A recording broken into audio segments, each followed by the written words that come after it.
All right, what's going on, ladies and gentlemen? Welcome to another edition of the Conscious Approach channel on YouTube. Appreciate you for tuning in. My name is JV Wins. That is Dogon SS. Thank you for joining along with the tribe. We certainly appreciate the support.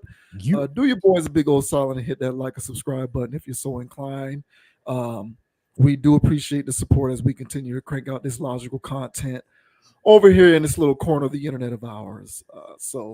With those pleasantries out of the way, we thank everybody for joining along with us for the ride, and we'll go ahead and get right into it for your garden variety social commentary for the week. And we are going to kick things off with what is, I guess, part two of the Joe Smith saga. So we touched on this story last week. Joe Smith is a retired NBA player, and he recently found out that his wife of 5 years, his wife whose name is Keisha Chavis, Chavis, started an OnlyFans account in order to bring in money so that she can maintain her lifestyle. Uh, Things weren't coming in the way that they used to. Checks weren't coming in. They have a lifestyle to maintain. The ship was sinking. And so she started OnlyFans to do what she needed to do to keep the money coming in. And apparently, she was a sex worker before they got married. She was in adult entertainment.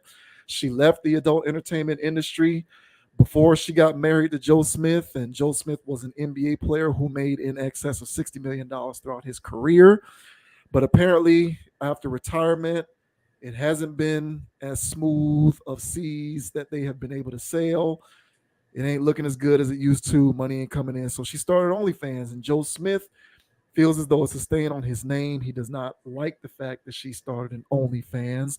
And so last week we talked about the video that went viral in which she recorded their conversation with Joe Smith expressing his displeasure over his wife starting OnlyFans.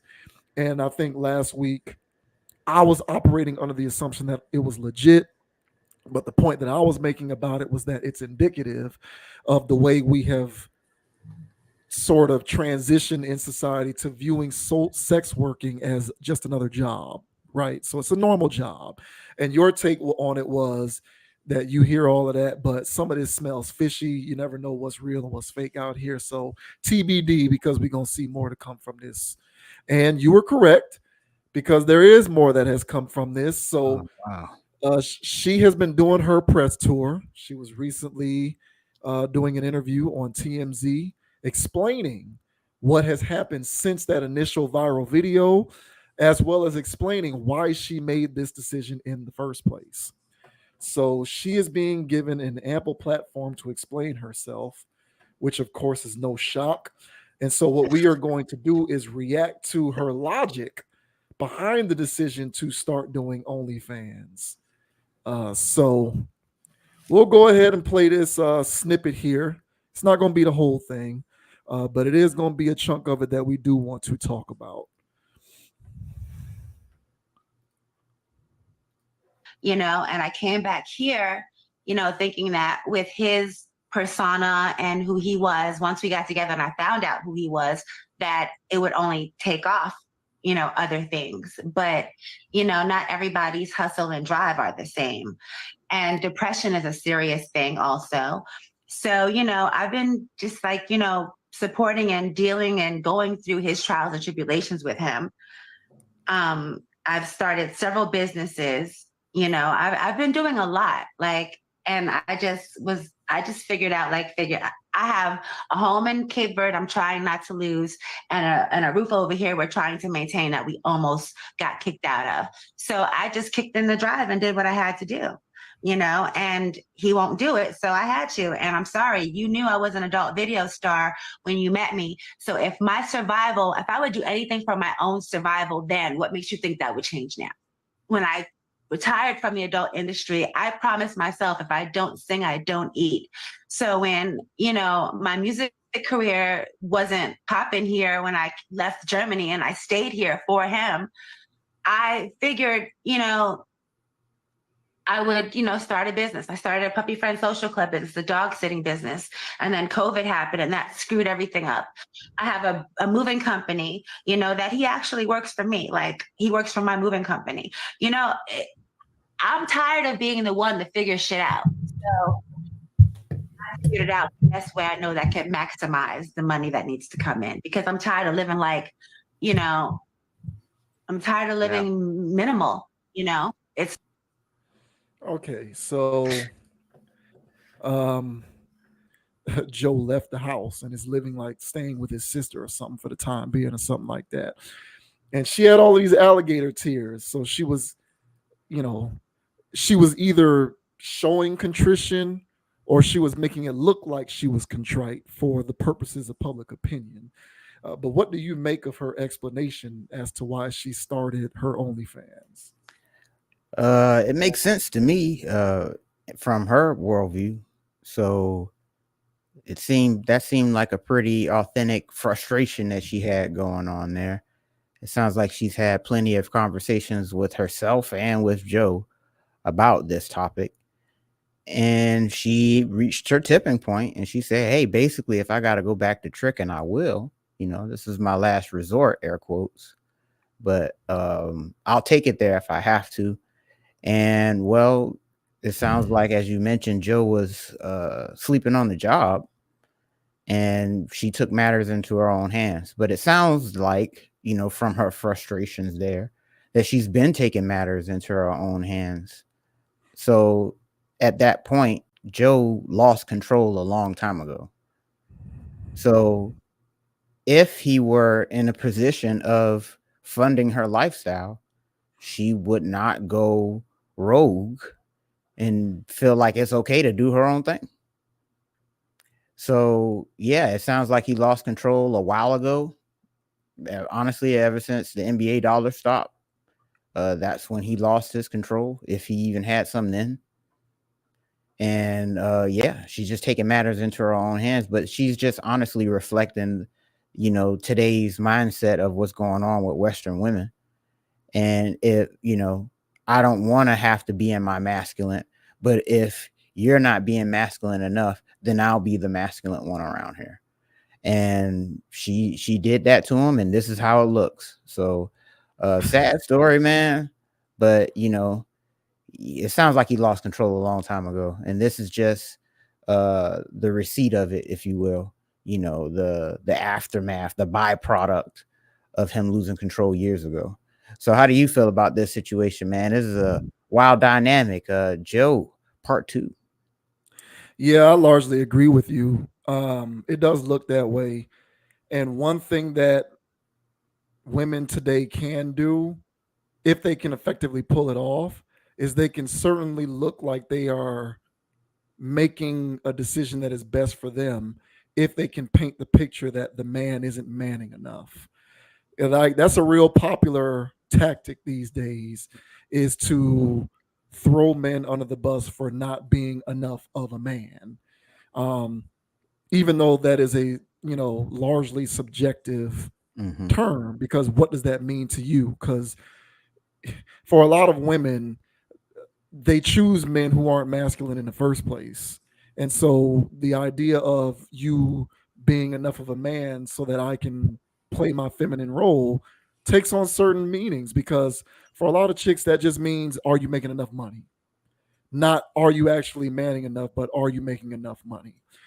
I don't know. I don't live in their household. So I don't know what measures or lack thereof Joe Smith has taken in order to continue to uphold his end of the bargain in terms of their marriage and quote unquote man up. For all we know, he's doing what he's doing, but she is nevertheless finding what he is doing to be unsatisfactory. And I don't know what it is. So I'm not necessarily taking his side all the way. As a matter of fact, I more so, like I said last week, blame him because you knew what you were getting yourself into and you married the woman anyway. So you kind of have to accept responsibility for this particular fallout. If you did not want to run the risk of having to deal with this kind of thing, you should have chosen a different woman. So ultimately, this is on Joe Smith.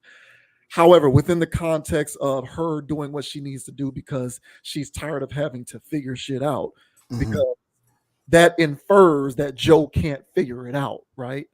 And if Joe can't figure it out, then what that means is this man's not doing good enough for me and for us and for our household. Uh, that's something that she's going to be able to effectively employ because it's a popular tactic nowadays. A lot of narratives and conversations with respect to relationships in the modern day tend to center around a man's competency and what he is able to do and what he is unable to do in order to keep that woman happy. A lot of this largely falls along the lines of income. So, we code everything in terms of man doing this and man doing that and what you can and cannot do. But really, what it is about income. And so for a lot of women nowadays is if you don't bring in the amount of income that is satisfactory for me, then you're not doing enough to bring enough to the table. Even though you might be satisfying every other requirement in terms of what it actually means to be a man within a relationship or a marriage. So a lot of this is subjectivism, and it just depends on what actually goes on in their household, which none of us are privy to. But there's a lot of gray area in this. But moreover, I just think that she's employing a very effective. I think she's employing a very effective tactic because I think it's quite simple nowadays to say I'm doing what I'm doing because I'm doing it because I have to because he couldn't do it. I think that's a popular ploy. And it's easy to paint men into this corner of being insufficient, inadequate, not good enough. And so at that point, you're well within your right as a woman to make whatever decision that you need to make to keep everything going, even if that includes being a sex worker. And I harken back to this conversation around masculine and female energy.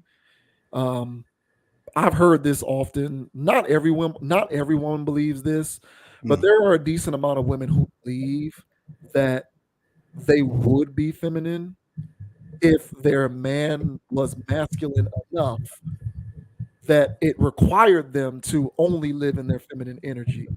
And that the only reason why they exude masculine energy and live in their masculine space is because they are dealing with a man or men in their lives who are unable to step up to the plate and be masculine. So the women feel as though they have to be masculine for both them and the man. I've heard that said a lot, as if to suggest that if the man was more masculine, you'd be more feminine.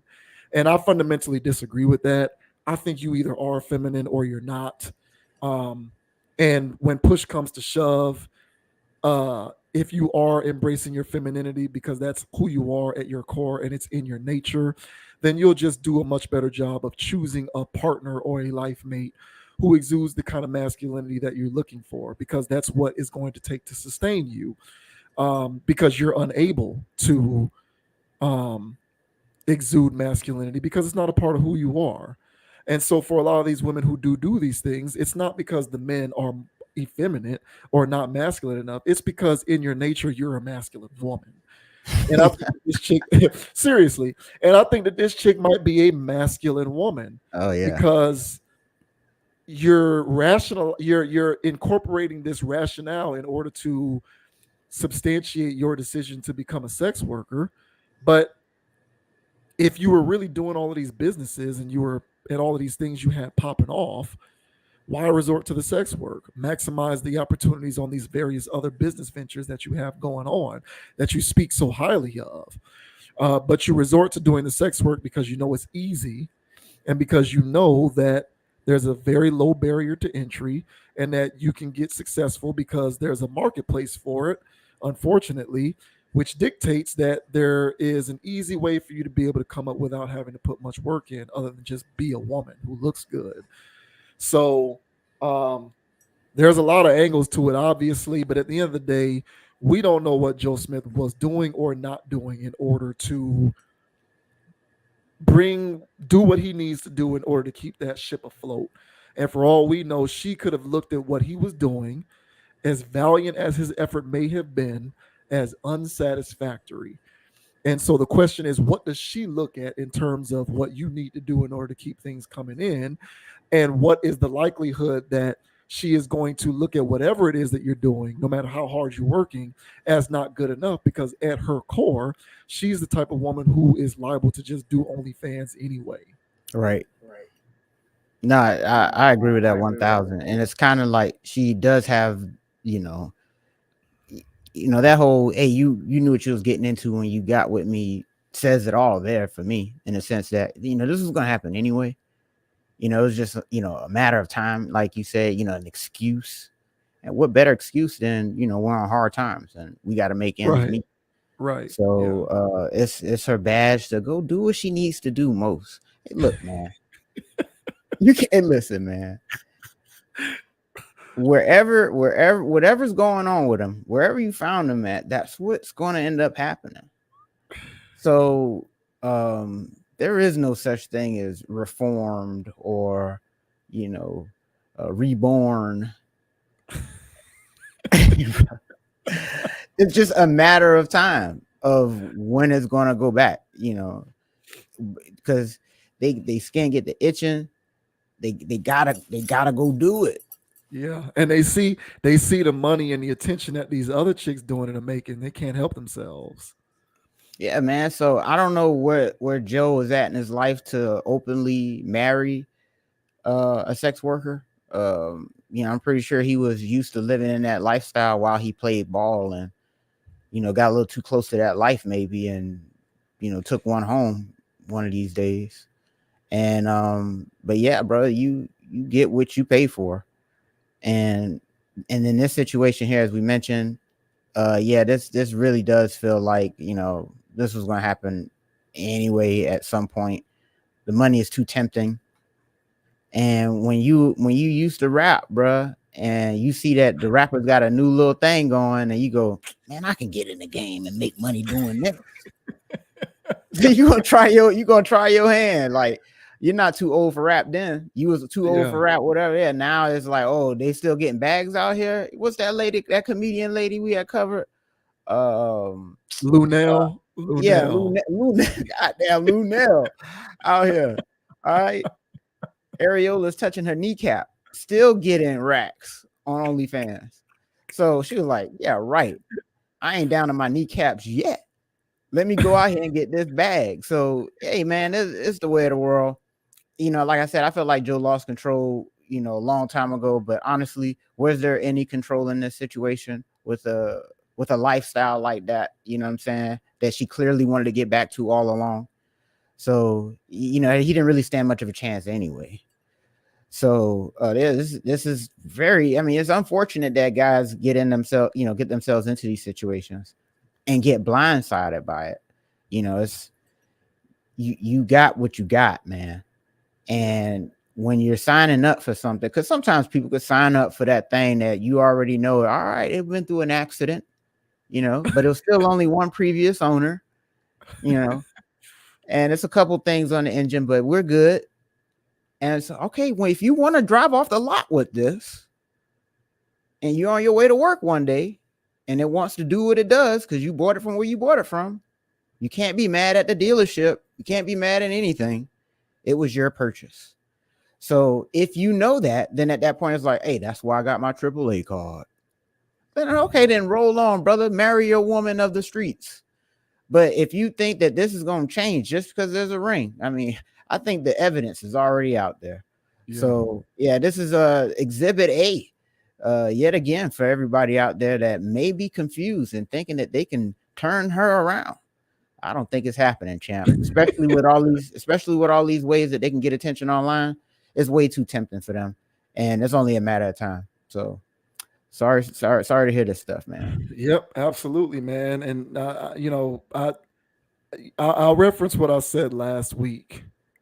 Because I'm largely with you in that these days, with the way that the internet works, you don't know what's a hoax, a marketing scheme, You know, but you don't know what's a hoax, a marketing scheme, and what's real and actually authentic. You don't know if you don't know if they're genuinely going through some strife as a result of this situation, and she's just soulless enough to put it on Front Street and record it, or whether this is a part of some marketing scheme that they are both involved in. You really don't know. I largely agree with that.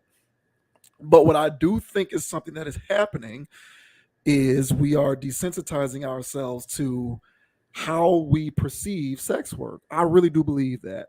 And I do think that we are gradually getting to a point where doing OnlyFans is just like going to work part time at a job somewhere. It's the same. We're looking at sex work as a job to the point where if you're in a relationship with somebody and they want to make more money, but they don't want to do real estate on the side, or they don't want to bartend on the side, or they don't want to serve tables, they don't want to work a register, they don't want to work in a department store, whatever. Traditional quote unquote jobs, right? They don't want to do that, but they want to start OnlyFans and start doing sex work. We're getting to a point where you're going to have to understand and accept this and really perceive it to be part-time work and not something that you look at with a side eye because it's sex work. That's where we're getting to. And her reaction in that first video of, why are you acting like this? I did this so that I can keep the money coming in. That is going to be the reaction in the coming years and generations for a lot of people is, why are you getting frustrated because I'm doing sex work? This is my side job. It's no different than her looking at you weird because you're getting frustrated at her for picking up a side job at Chick-fil-A. You wouldn't get mad at that, right? Well, this is kind of how we're looking at it the same way with sex work. You can't get mad at that either. It's all just a job. That's this weird world that we live in now. That's what we're coming to. So you just got to vet as best you can. But yeah, I'm with that. I think that this is a justification, the ends meet thing, and I think that there is a strong likelihood that she would have been doing it regardless, because at the end of the day, I just think it's in her nature, just like it's in a lot of these women's nature to just do this. And you either have to be cool with it or not, because they're going to do it anyway, and they're going to get what they want. So, sucks, Joe. Too bad for you, bro. You know? Get well soon, man. Well, I'm sick for you, bro. Yeah. Oh boy. Soulja. So Soulja Boy and J. Cole. I don't even think Soulja Boy and J. Cole are in a beef. I think it's just Soulja Boy that's in a beef. So J. Cole was on, I don't even know what the name of this podcast is, but it's on the same podcast with Lil Yachty. And J. Cole was talking about how he has transitioned the way he looks at certain music. He's come to appreciate more forms of music as he's gotten older, as opposed to when he was younger and he looked at certain artists and such as trash. And he used Soulja Boy as an example. So Soulja Boy did not appreciate J. Cole's comments. And Soulja Boy went DEFCON 5 on J. Cole in response to what J. Cole had to say. So we'll go ahead and provide a little context first, of course. First, we'll play the initial comments that were made by J. Cole. And then we are going to play a little bit of Soulja Boy's lengthy response to what J. Cole had to say. When Soulja Boy was first coming out, I think my favorite rappers is Pac, Nas, Jay, Andre 3000, boom, boom, boom, boom. This, the highest skill level, boom, boom. And I was kind of living a double life. I had like a rapper life, like where I had music friends in the city. There was a lot of them was older than me, like mentors. Then I had my real friends that I would be hanging out with. My real friends was playing 3-6 Mafia, Lil Jon when he came out, whatever the fuck was popping, whatever new rendition of black culture was penetrating, like music coming up in the South, they was on. A lot of that shit for me, artistically, and what I stood for morally as an artist, I was conflicted because on one hand, we partying all the time to this music. But on the other hand, I'm like, man, this shit go against everything that I think that I am or who I am. I had some fake morals about myself, right? Around the time Soulja Boy came out, I don't know how this happened, but I had a realization within myself. Because I'm hearing that shit and I'm like, man, this shit, Soulja Boy, tell him. It sounds crazy to say now because it's such a classic to me. But at that time, I had resistance. Similar to when you came out and your class came out. I had resistance. Nah, that's not the thing that I love. Like, what? Y'all fucking with this? Like, I was one of them. Yeah. And it was literally a part of me that had a realization. I was young. I was proud of myself for this realization. Because I was like, bruh, you a hater. Like, yo, you are literally hating. Yeah. Like, you are literally, you know you like this shit. Actually, you be with your friends and you know you done did you know you done that. Yeah. So why would you front on this nigga like anywhere at any point? What you be better off doing is you need to look at a Soulja Boy. You need to look at a such and such. Whoever was out at that time, might have been Snap Music at the time. What you need to do is you be better off realizing that these dudes is talented and they understand something that you don't understand and they figure something out. And bro, I swear to God, like I switched my mindset and I just turned from a hater as a youngin'. I turned from a hater to just an appreciator. Like, what can I find that's amazing about this? What can I find that's good about this? What can I find that's boom, boom? And bro, that shit, it changed me as an artist. I became a better artist. I started, it's not that I was trying to do anything that they were doing, but I just started loving what they was doing. And it pushed me and just opened me up. And I became a better artist and I took a leap, right? Okay, so I thought that was pretty complimentary of Soulja Boy, personally. I didn't necessarily think that there was a shot being taken there at Soulja Boy, but Soulja Boy thinks differently. Soulja Boy thinks differently about that. So here's Soulja Boy's reaction to J. Cole. Now, granted, he went ham. I think this is Instagram Live. He went crazy for over 10 minutes. Obviously, we are not going to play the entire 10 minutes here. So we just going to do a snippet. But here is a piece of what Soulja Boy had to say in response to J. Cole.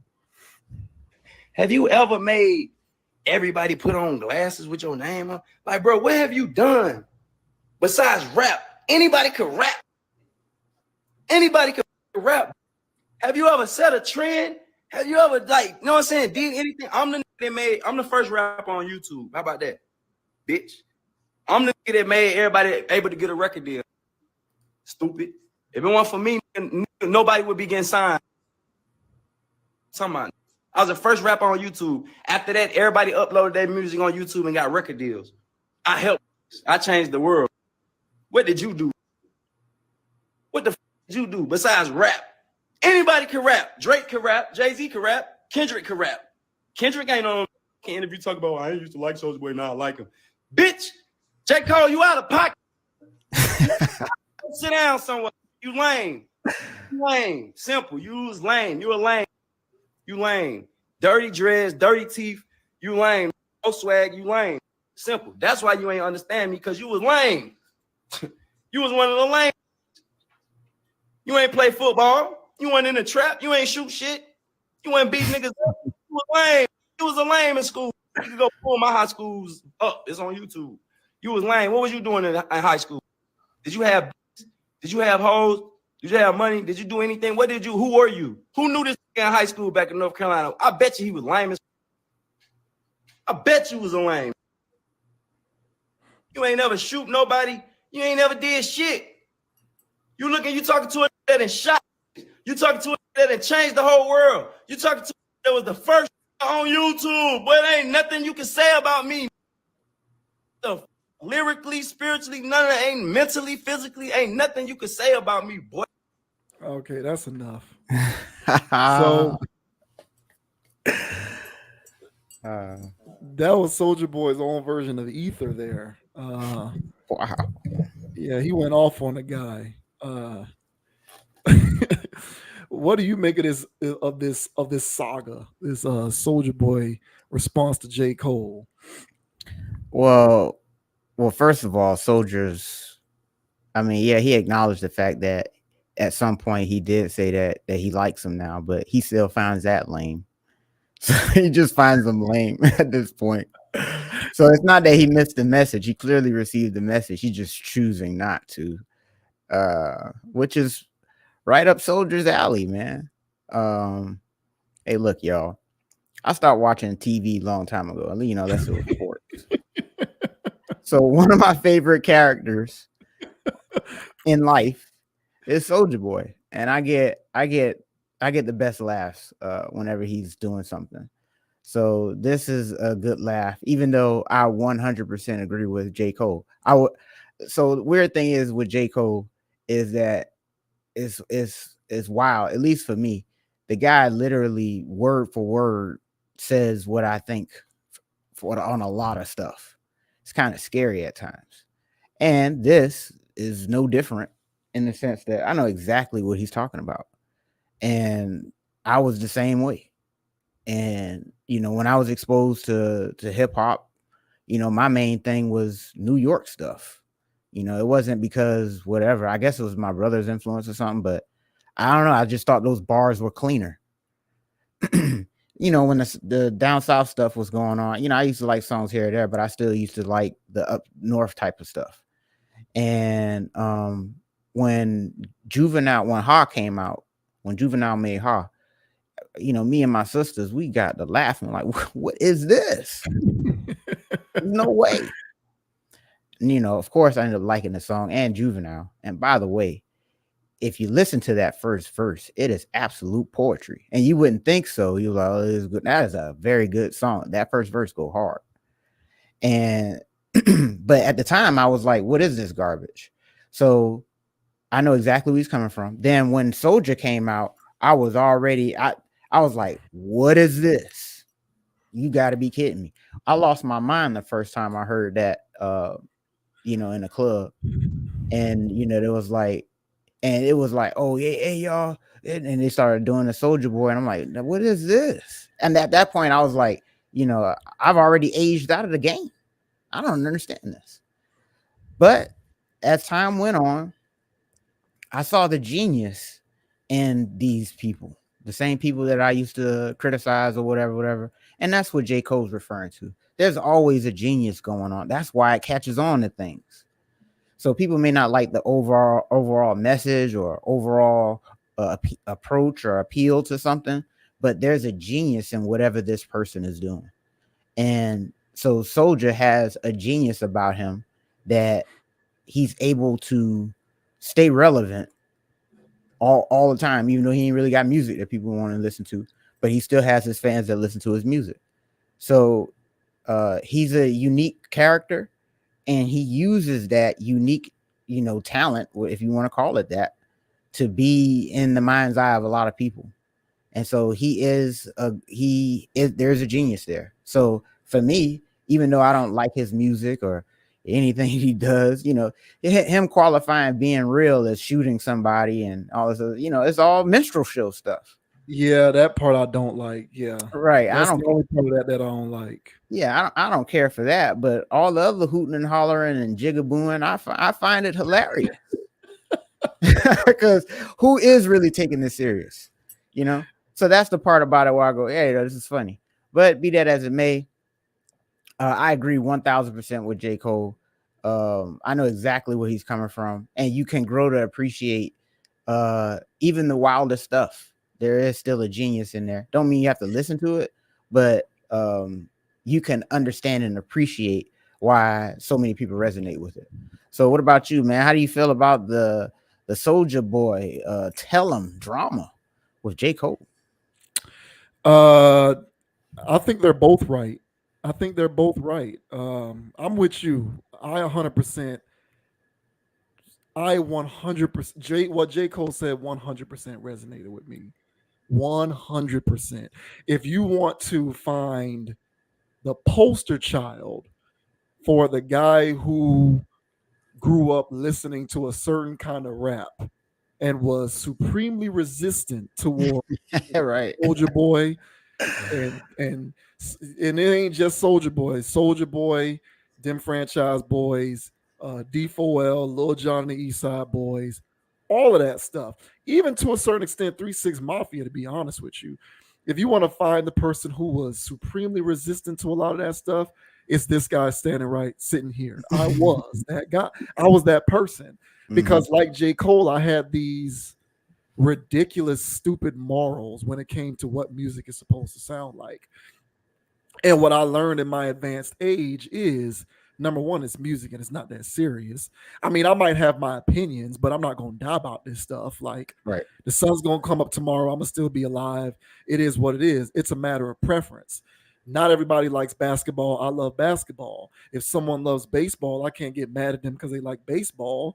And it's the same thing with the music. If you like some of the more, dance tune oriented, not too heavy on lyrics, but high on fun and lifestyle stuff, it is what it is. It's all just music. The only point of contention that I had, and I would run into this from time to time, is there would be people who wanted to have a legitimate debate about who was a better rapper. And so I get people who wanted to actually have a conversation. Who's a better rapper, Jay-Z or Pastor Troy? And it's like, listen, that's a different conversation. If you want to have a debate about who's a better rapper between Jay-Z and Pastor Troy, I'm going to fight you tooth and nail, because to me, that's an objective question. Like, to me, there's no, we can talk all day about who's better, or whose music you like better, or who makes better music, or whatever. But the question over who's a better rapper is specific. So, to me, that's like saying who's a better basketball player, LeBron James or, Brandon Jennings. Shouts out to Brandon Jennings. That's the first name that came to my mind. Like, what are we doing here? Like, I'm no LeBron fan, but I'm not going to seriously sit here and entertain a conversation over who's better between LeBron and Brandon Jennings. Like, that's silly. So that was the only time that I would really get out of pocket when it came to this music stuff. Otherwise, I realized, much like J. Cole, hey, man, this stuff is multifaceted. Soulja Boy makes this kind of music. There's a genius to that. There's an art to that in some way. And then the other stuff is its stuff. And so it is what it is. It all can live is how I see it. So I really do empathize with where J. Cole was coming from. Honestly, if I'm going to take a stab at psychoanalyzing Soulja Boy for a hot second,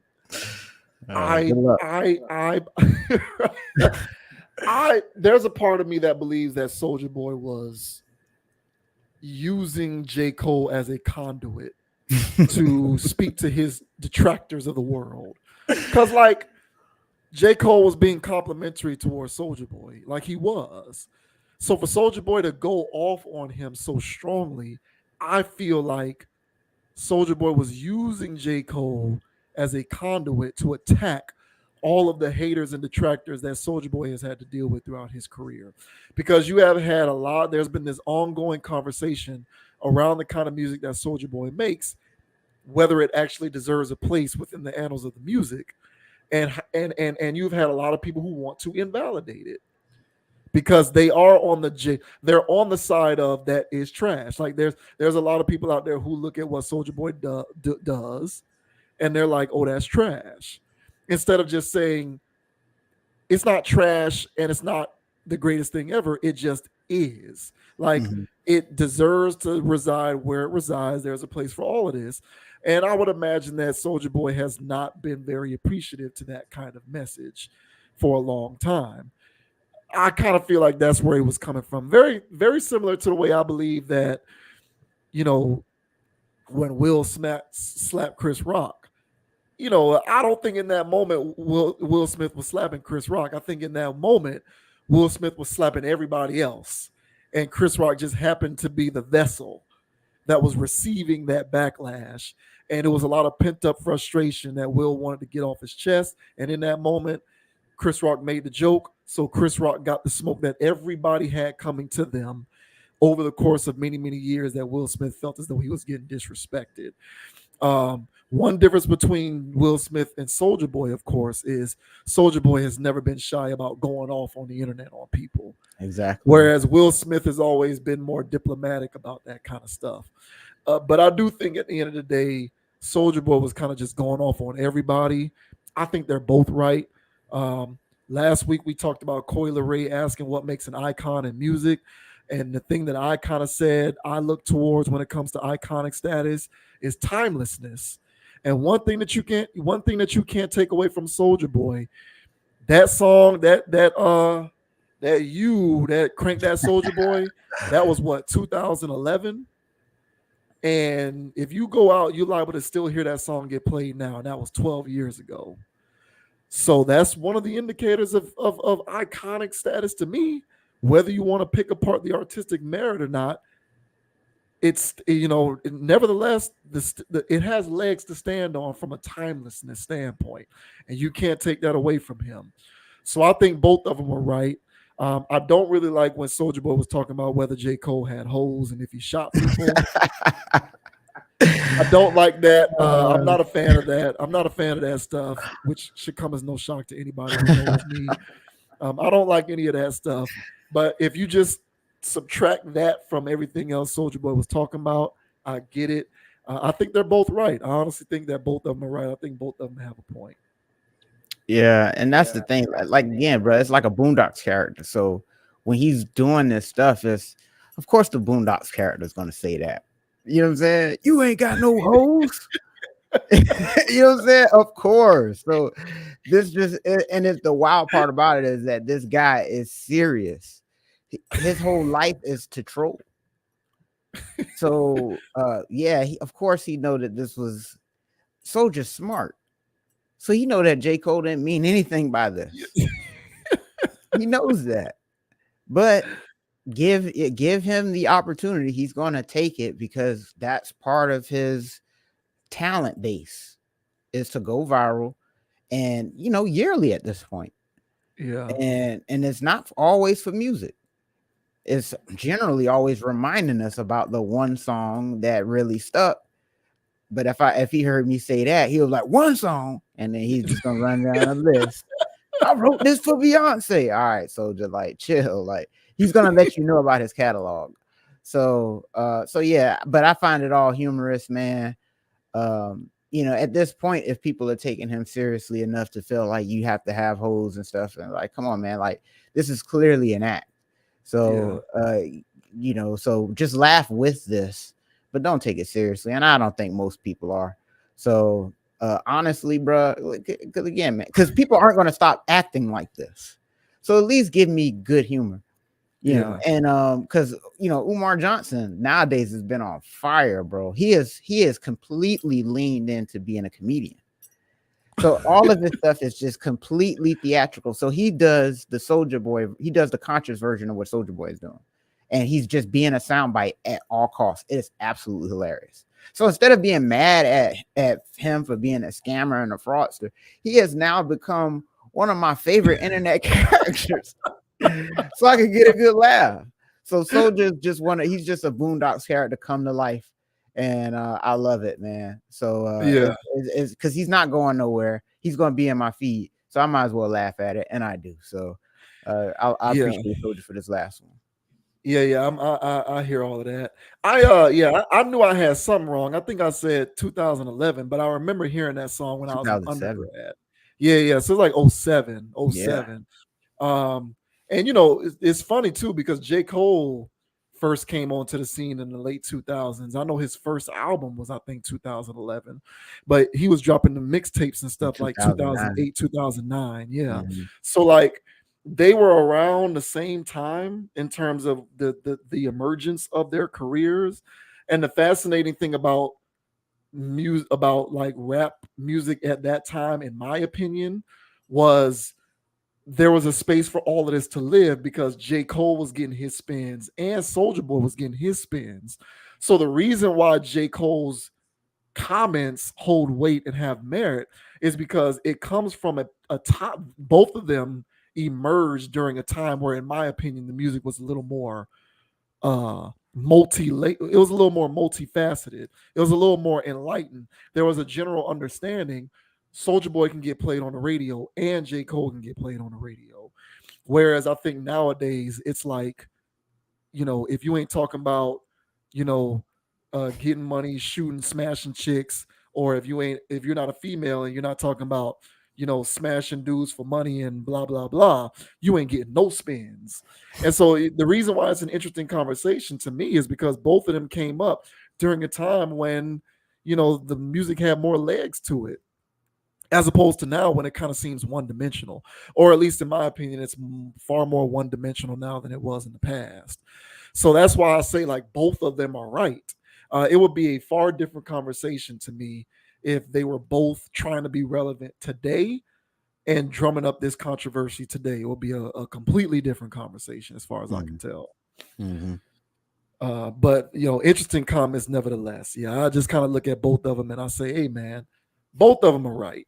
And I'm no hardcore fan of either one, J. Cole or Soulja Boy, but I recognize their respective places and where they belong. So shouts out to both of them for the content. Agreed. Yeah. Mm-hmm. Okay, so the lady that you see here is Joie Chavis or what is it with the last name Chavis? Is that like a bruh. Red what flag? is that? The red flag. What? That's Like, what what it is is. that? That's a hell of a coincidence, man. But the mother of Bow Wow's daughter, Joie Chavis, is frustrated because their 12-year-old daughter does not want to go after the bag and be internet famous. The child just wants to be a normal kid and live a normal life. And so Joie Chavis, recently went live on one of these apps talking about how she wants her kid to be more like her, essentially. Be willing and want to embrace the life of being a social media star so that you can get rich and go after the bag. And the little girl is resistant to it. She just wants to be a normal kid. She ain't about that social media influencer life. She don't want to be on Front Street. She don't want to be famous like that. So there's this apparent fissure between the two of them. And Miss Joey here, she recently expressed how she feels about the fact that her 12-year-old daughter does not want to be social media famous. And so she went on this little diatribe talking about it. And so obviously here on the Conscious Approach channel, we are going to discuss her comments as well as how we feel about the overall situation. I mean, 13 in 6 months. Like, I don't know. She just does not like being recorded. She's just like, Mom, stop. Mom, stop. Every time I have to like sneak into it. And even when I sneak into it, she gets so mad. She's just like, no, I look crazy. Like, no, I look crazy. My hair needs to be done. And then when her hair is done, she's like, Mom, stop. I'm like, what's the problem? She's like, I just don't want to be recorded. Like, I don't want to do that. And I don't want to act either. And I was like, okay, like, we're not even talking about acting. I don't want to do it. It's like you and my dad are trying to pressure me into like acting and all this stuff, and I don't want to do it. Like, I just want to be a kid. I just want to go to school and like I just want to like, be a kid and play sports and have friends and like that. I just want to be a kid. Baby girl. In my head, I'm like, girl, you're 12, you're so talented and so beautiful, and you could really be out here getting to the bag at 12. But okay, I get it. I'm not gonna pressure her. So I'm like, okay, well, I'm not gonna pressure you. That's not what you want to do, and you don't have to do it. But you guys, I don't know. Try to like comment or something, knock some sense into her. Even the last TikTok we did like the TikTok that was like, let me see you do it, right, do it, left, do it, right, do it, left, do it. It was so fun, but I literally had to beg her. Do you see her face? She looked so annoyed in the whole time. I was like, wait, I hope somebody doesn't realize like she did not want to do this. She's like, I don't want to do that. I'm just like, but you taught me the dance. Like, let's do it. Yeah, I taught it to you for fun, but not for us to like be posting it and stuff. I'm like, shy. All right. How about Wow. that? Uh, don't really follow this chick very much on the internet. Really, not at all. I don't even know why I said it that way. I don't even. I barely know who she is. But her internet and social media activities seems to put her assets on front display quite often. Clearly, yeah. Yeah. So if I don't know if that's the role that she wants her daughter to follow down, but clearly she feels some type of way about the fact that her child just wants to live a normal life. What do Hmm. you make of this? I feel like it's I feel like it's a sad state of affairs. I feel like it's child abuse. Um and I don't like it. And also, this is not the internet's business. And she's making it the internet's business. And I don't like that part either. So there's nothing about this that I condone. I am all behind. First of all, you don't, if a child tells you they don't want to, be famous, that's one thing. It's like you really can't, I mean, honestly, you shouldn't be forcing your child to do anything. If they don't want to play football, if they don't want to play basketball, but damn, man, if they don't want to be famous, don't show this person to the world. That's like one of the things that's like ultimate non-privacy. And so she's doing it. She's forcing it on the child. And then now putting the child's business out there like this. And I don't care for any of it. She wants her daughter to, yeah, like you said, if she wants her daughter to grow up anything, like her, a slower. and mind you, so that workout video, because I was multitasking while that was playing. So I had to make sure that I was doing research on her social media just to make sure that I know what type of content she makes. And as I see that what she's doing there with all her butt jiggling and jumping in the air and emphasizing her glutes, I'm like, so yeah, it's just all attention based. It's basically what she wanted for her daughter, that you're so beautiful, you're so talented, you're so whatever. This is what she thinks of herself, and use the internet by any means, eventually becoming an influencer and having children with somebody else who's made it in the industry. Be like your mama kind of. And I think that's where she was leaning into. And I applaud her daughter for not wanting to grow up to be a slower. That's very commendable. And nah, man, I just want to hang out with my friends. I don't know how you cannot respect that. And so for you to be so beside yourself enough to just tell the internet, and all the people in your little room or whatever that I don't know if there's women following you. So, like who the heck, and like what is this?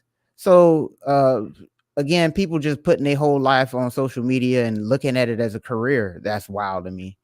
But hey, man, it is what it is. How do you feel about this situation, man? Do you condone the mother pressing her daughter like this to be an internet celebrity? New humans. Yeah, I don't like it either. I commend young Shy for speaking up for herself and saying I don't like this. But it kind of seems like her mom is the type that's just going to keep pushing the issue. Of course. And my central point with this is I get the impression that it's not about her daughter not wanting to get to a bag by being online. I feel as though she wants her daughter to get to the bag by being online the same way she did. Mm-hmm. So it's like, what do you want your daughter? You want to make you want to turn your daughter already into an Instagram model and have her be a social media influencer, chasing around pro athletes and rappers, getting pregnant by them, and then she ends up a baby mama to a rapper or an NBA player. Like that's what you want to happen to your daughter. That's what happened to you. So I'm assuming what you want to happen to her is the same thing. The only difference is you got pregnant by a rapper, not by an NBA player. But if you kind of dig into this chick's past, that's what she does. She's a typical, she's cut from that cloth, hangs around those circles, dates NBA players, rappers. She dates the very type of men who almost guarantee the likelihood that you're going to end up a single mother. But that's these women have accepted that as their reality. By all appearances, they have sort of come to expect that that is the way normal life is supposed to be. So it kind of looks like her wanting her daughter to repeat in her footsteps is merely a reflection of the way that she perceives typical reality to be, which is a sad state of affairs. And I sincerely hope that the little girl does not follow in her footsteps. Why would you want your daughter to become an Instagram model, do OnlyFans, get pregnant by rappers and ballers? Like, why do you want that? Why would you want that? And that's what's going to happen. I don't give a damn. I'll say it. That's what's going to happen. But this is just weird to me. And the thing that's most odd is like you're getting mad because she doesn't want to do these weirdo dances and stuff and do the same thing you do in your videos. You know, conflating workout inspirational videos with just showing ass, because really all you're doing is showing your body and your ass. I don't care that you're in the gym doing workouts, you're just showing ass all day. Like you're just an Instagram model. That's really what it looks like all you are. So what if your daughter decided that she was going to become a social media influencer, but she isn't going to be doing any of this goofy stuff? She's going to, I don't know, start, creating art or something. Who knows? Like maybe she has a natural talent for beaded art or something where she starts to do art and she showcases her art on social media and she becomes famous that way. Would that suffice? Because that would be a more practical, society contributing way to become social media famous if you are so hard pressed for her to become social media famous. So the only reason why I'm bringing that up is because I question what this woman really wants for her daughter. Because if it's just about her leveraging her talents on the internet, I'm pretty sure that there are other things that she can be doing to do that. But it kind of seems to me that she wants her to follow in her mom's footsteps, which is to just be, a female influencer who leverages her looks and her body for attention, internet fame, and hopefully financial gain. That's kind of what it reads to me as. So, I don't like it either. It stinks to me. It smells fishy. It just kind of seems like she wants her daughter to be an Instagram slore, is what it sounds like. And I vehemently disagree with that.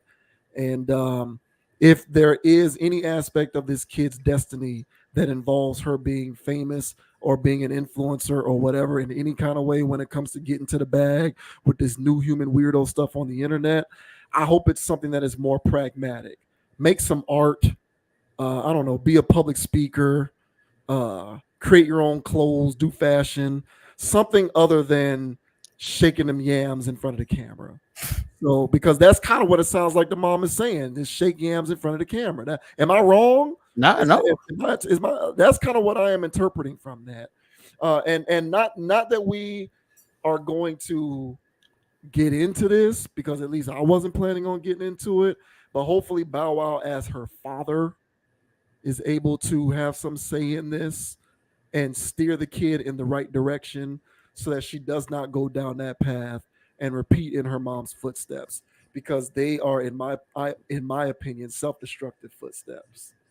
Yeah, hopefully, man. I think the generation that she's coming up in is, I would say, it's younger than the kids that are, well, clearly younger, but it's a different worldview that these younger people are having than the young people. So like, was she like 11, 12 or something? So I'm She's talking 12, about, yeah. so this age group is seeing how, the 18, 19-year-old, 20-year-olds are acting and behaving, and they don't really jive.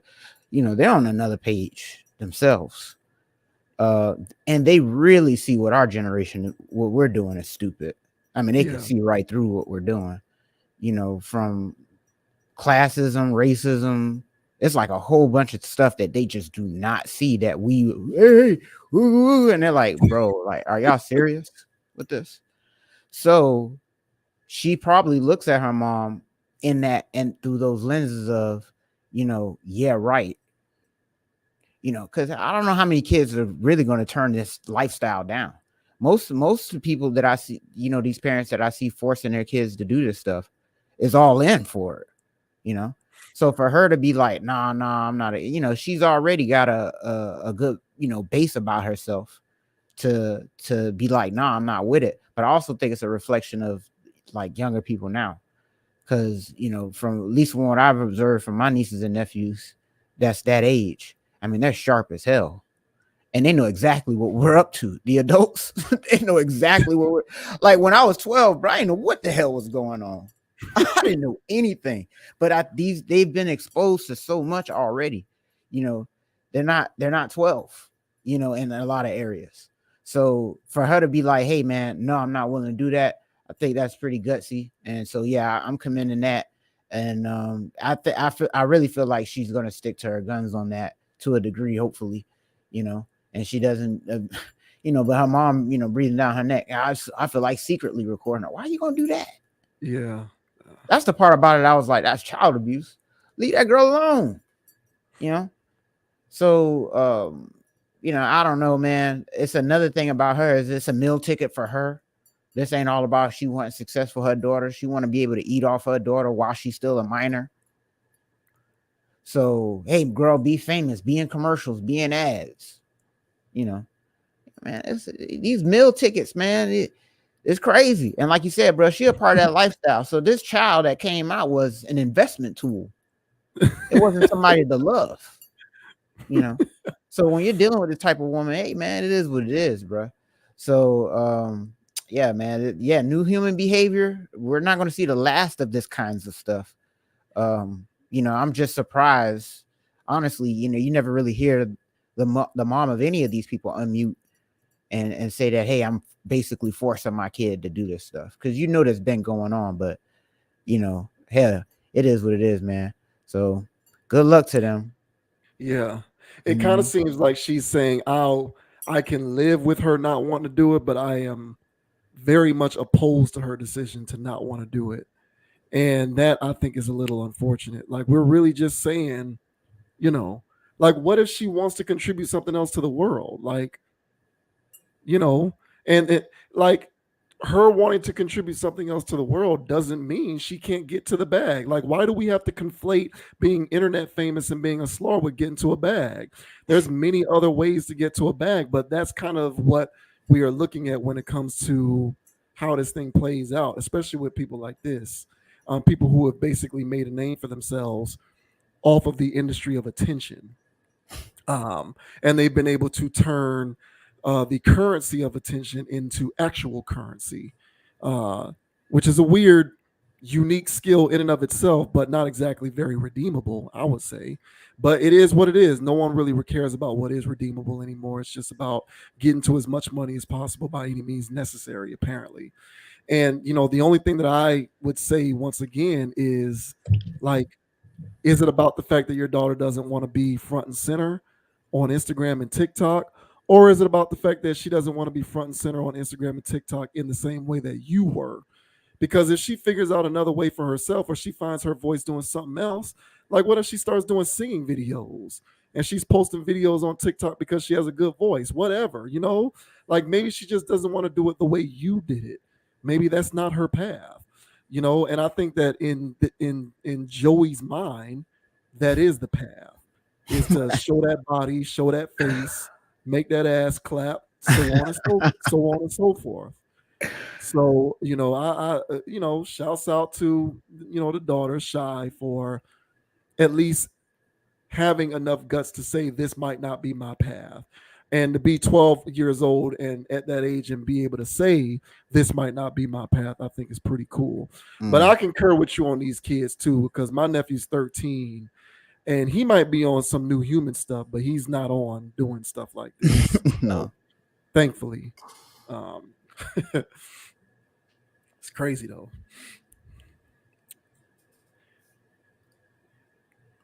Oh no, that's not what we're doing next. So you brought this to my attention.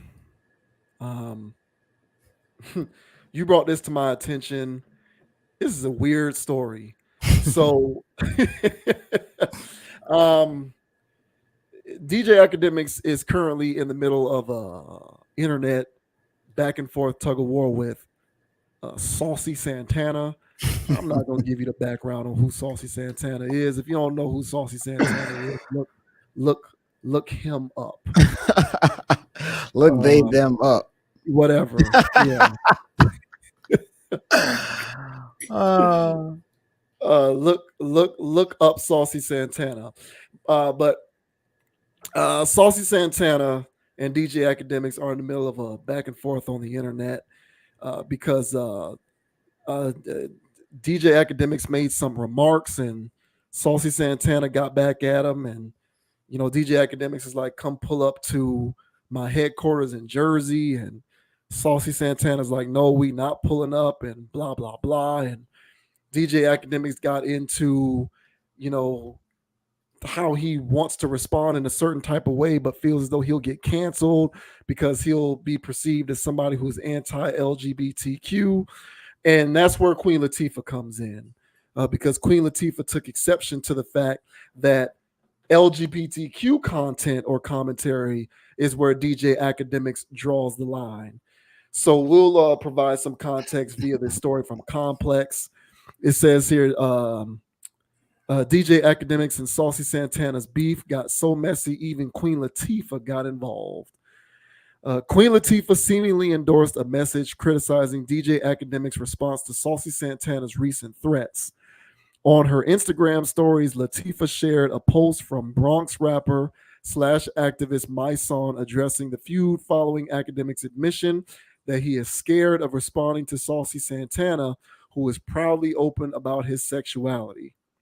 So this is what Queen Latifah said in reference to DJ Academics being apprehensive about responding to Saucy Santana. It's crazy to me how DJ Academics is crying scared to say anything to Saucy Santana because he's a gay man and he's scared of getting canceled, but has said some of the most outlandish, vile, disrespectful, and demeaning things to Black women with absolutely no fear whatsoever. Brings me back to Malcolm X's quote, the most disrespected, protected, and neglected person in America is the Black woman. So actually that was my song's comments, and Queen Latifah was just kind of reposting that. My song added more of his thoughts on Instagram this morning, posting an image that read, for the record, Saucy Santana is way more man than Academics, along with a lengthy caption. The feud between Santana and Academics boiled over recently after the rapper told the podcaster to pull up to Young Miami's Halloween party after Academics alleged that the City Girls rapper called him a homophobic slur. Academics also name dropped Saucy Santana because the rapper is very close friends with Miami. Blah, blah, blah, blah, blah. So Queen Latifah clearly endorses my son's remark that Academics all of a sudden wants to draw the line at making comments towards Saucy Santana, but he has no problem demeaning Black women. So once again, Black women always get the short end of the stick, I guess is the central point. Where were all of the boo birds when Academics was going off on Black women? Y'all should come to Black women's defense. And why wouldn't Academics care more about these comments when he didn't care about what he had to say about Black women? Penny, for your thoughts on Queen Latifah's stance with all of this. I mean, I tend to agree. He draws a line there, and the reason being is, well, there is cancel culture, and cancel culture is very serious. And right now, the thing that you cannot say is anything slanderous towards the LGBT community. If you do that, all right, you're done, man. And he's not on a part of the food chain where he's not going to feel the impact of that. If he say something the wrong way, that can mess up a lot of endorsements or potential things that he could have coming down the line. And this is the kind of industry kind of guy that's going to need to rely on those types of outlets. So by him actually doing that, no, he would get canceled. So, but this is just somebody following the rubric in school. This isn't more of a malicious type of thing. I'm sure he would like to slander him and the LGBT community. I'm sure he would love to do that. But the thing is that is there a social infrastructure that's created that protects Black women, like that protects the LGBT community? The answer is no. All right. So now, not unless you are a white man. Now, if you're a white man and you say something about Black women, yeah, bro, you're gonna lose your job, potentially. But Black people can say and or do or whatever. or a woman, Rachel Yeah. Nichols. Yo, And yeah. Rachel Nichols didn't even say nothing bad. She just expressed an opinion, and ESPN fired her. Right. That's right. And so, yeah, so same thing. So, I mean, there's cancel culture for them. And so white people will sit there and do the same thing and slander their own people upside down, but, as soon as it comes to a Black person and they don't agree, I like him, I just don't agree with his policies. Yeah. All of a sudden they have to do all this tap dancing because they don't want to get fired or lose their radio job or anything like that. So academics is in the same boat. So this isn't more or less shame on Black people, more or less. This is you have to acknowledge the social infrastructures that's been created that's built up this social censorship where people are auto-correcting themselves before they even speak. And that's more or less what we're experiencing. But there isn't a rule against Black men saying that against Black women or against Black men. That's not a rule. Until the community creates that same social rule. Hey, man, we ain't talking about our sisters like that. Or, hey, bro, we ain't talking about our brothers like that. Until we do that, well, then that's not really going to be a thing. The institutions that have this kind of power to make that kind of social change are the corporations and the industries that are, printing the news, if you will. The ones that's giving us the headlines, the ones that control the media outlets. Those are the ones that's controlling, and the school systems and the colleges. They're the ones that's teaching us the new forms of social understanding and social awareness, and they're carving that out. But these are not part of the rule sets, so it's going to happen. So I'm glad that somebody called it out, because he does go in on Black women, very aggressively, yeah. But again, it's to protect his job on the back end for why he's not saying something else. So what about you, man? How do you feel about this whole thing? Do you agree with the statements or that Queen Latifah agrees with? Yeah, I think so. LGBTQ people of Jewish descent, and Black people are protected species. Not Black women specifically, but Black people as a whole are one of the 3 protected species in America. Meaning that if you make any comments about anyone who comes from that group, you're going to have to do a very good job of making it very clear that you are not criticizing their heritage in any kind of way, because you are going to have to deal with people who are going to infer from your comments that you are a hater of that group of people. So like I say, yeah, I don't think Black women are protected from, I don't think Black women specifically have that social infrastructure in place to protect them from that, but I think that they fall in line within the umbrella of being a protected species within Black people. Because in corporate America, in politics, in sports, it doesn't matter where you look. If you say anything about a Black person that's disparaging, you're going to have to figure out a way to make it clear that you don't hate Black people. Or you're going to get fired or anything like that. And I do think that the other 2, in my opinion, the other 2 protected species are people of Jewish descent, LGBTQ people. Can't say anything about those people. You got to be very careful with that. So from that standpoint, academics is right. You can't, I don't want to necessarily say that he's smart. You got to be smart in some kind of way to get to where he's gotten, even if you're nothing but a gas bag on the internet. but be that as it may, he's conscientious enough to be aware of the fact that you say something about an LGBTQ person, you're going to have to articulate that so well, or else people are going to come for your rat. And so you don't want that smoke. Better to be safe than sorry and just not say nothing at all. So from that standpoint, he's not wrong. He isn't wrong in that regard. However, and the thing with Queen Latifah, I hear what Queen Latifah is saying. Well, not Queen Latifah. I hear what my song is saying, and Queen Latifah just co-signed it. But like, to me, that's a redirect. Like, and I talk about redirects all the time. That's my son's game, bro. Yeah, I know, but it is what it is. Like, bro, no one said that what he was doing with black women or lack thereof was okay. Like, no one said that. So my son is making the conversation about black women now. And to me, in my opinion, that's redirecting it from the point that DJ Academics originally made, which is I can't say anything about this dude because the LGBTQ people are going to crucify me. And so he's not wrong. Is the central point that my son was making correct? Yeah, it is. But no one was talking about that. We academics just said, hey, man, I'm going to fall back on this LGBTQ stuff because I'll get raked through the coals as a hater if I make any comments, even if I'm right in what I'm saying. So it's one of those situations where no one's wrong necessarily. But I do think that this was an attempt at a redirect, in my opinion, to make the conversation about something different. And it is what it is. I guess we can have all of these side conversations if we want. I will say this, though, about academics' penchant for demeaning black women.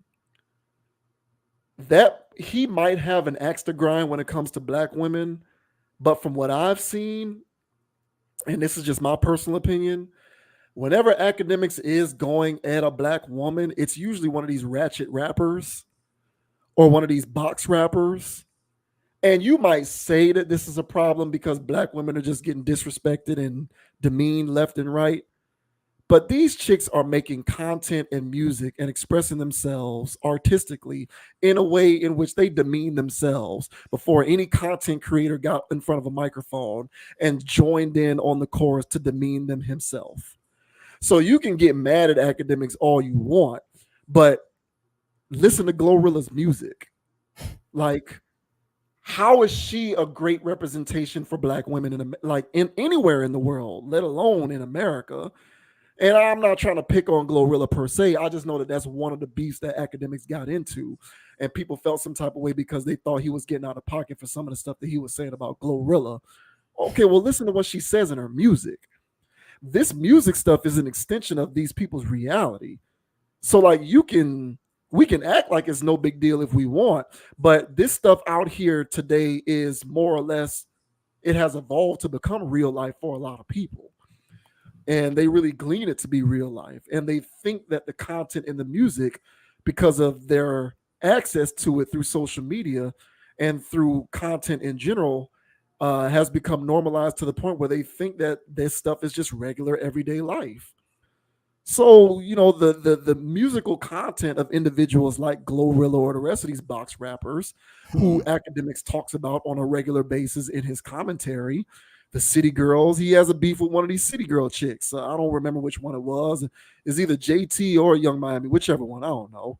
But he has a beef with one of them. Listen to what they say in their songs. Like, in my opinion, you can make the argument that they demean themselves in their music. So they really don't have much of a leg to stand on if they want to call academics out for demeaning black women. I don't know. I haven't seen the last time academics demean some, buttoned up academic black woman. He's talking about these ratchet rappers for the most part. That's what I've seen. So I just kind of think people need to check themselves when it comes to that kind of stuff. But I also get it. Do whatever you can to make sure that you are viewed as an ally. You want to make sure that you have the black women in your corner. I get it. Make sure that the black women are in your corner, that they view you as an ally. Be a friend to them. They're a powerful friend to have. And so I understand it.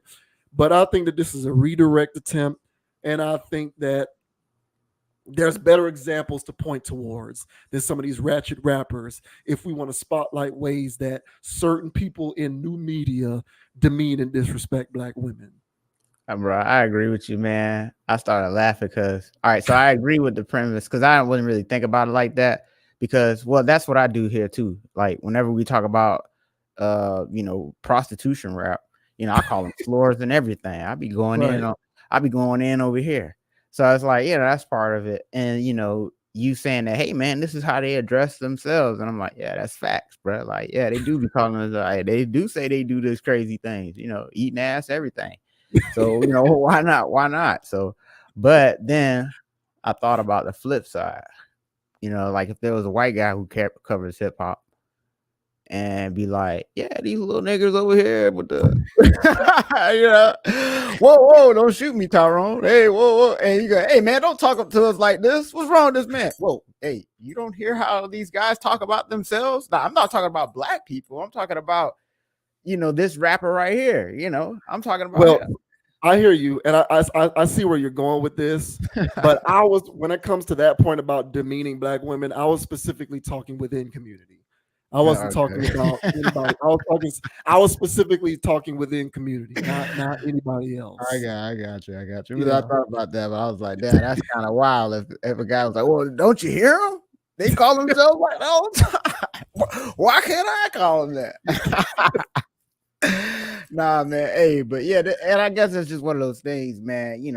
I've let the B word slip out, while I'm talking about somebody, but I'm not gonna sit there and, whenever I see that person, I'm not gonna sit there and call that person the B word.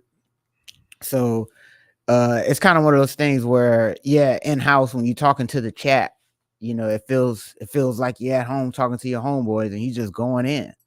And but people are watching and listening and having a sensitive ear. But you're right, man, that this is, I could see if he was saying this about every woman, every black woman, but I'm pretty sure he has a cutoff. And it's like, no,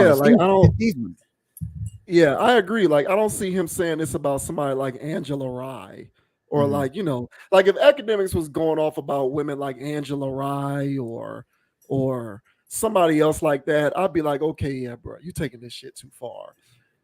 These chicks talk about the craziest stuff in their songs. Their live performances are, we just talked about Ice Spice last week in the Betty Boop outfit showing all ass. And hey, man, look, it is what it is. I like ass just as much as the next guy. I'm just saying, if someone wants to talk about that in a demeaning way, you don't really leave much of a leg to stand on when this is how you present yourself through your work and through your craft and your art. So you just have to take the good with the bad. That's my only point. And it's kind of hard for you to be like, hey, you can't do this kind of thing when this is what you put out there. But again, I'm not talking about the world. I was just speaking within community. I'm not speaking on, right on. What I mean? Yeah. And they need to make a skit of that. Somebody make a skit of that. Get canceled for us. I want to see that. Oh, I hear you, Queen Latifah, but that was a redirect, man, y'all. But that's the internet these days, man. Everybody has an opinion. What are you gonna do? That's my son, bro. He gonna get something and ship it right on out. I'm behind you, Black Queens. But by the way, ladies, if somebody's around here calling y'all queens and all this other stuff, hey, don't say I ain't warned you. All right, don't say I ain't warned you. Jeez. Yeah. My son doing his best Umar Johnson impression.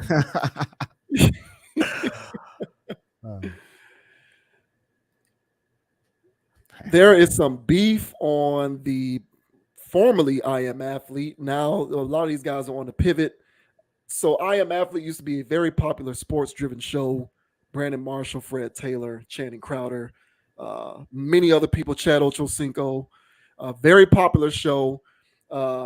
One of the most viewed videos that they had was when they had Colin Kaepernick on their show, when Colin Kaepernick was doing his goofy little solo workout at the high school field because he didn't want to perform in front of the NFL at the Mercedes-Benz Arena or Center, whatever it's called in Atlanta. So I Am Athlete used to be popping, man, but now it is a shell of itself, and apparently there is some friction between Brandon Marshall, who remains is I Am Athlete even still on? And that's the wild part. It is. So yeah, it's a shell of itself, though. It's a shell of itself.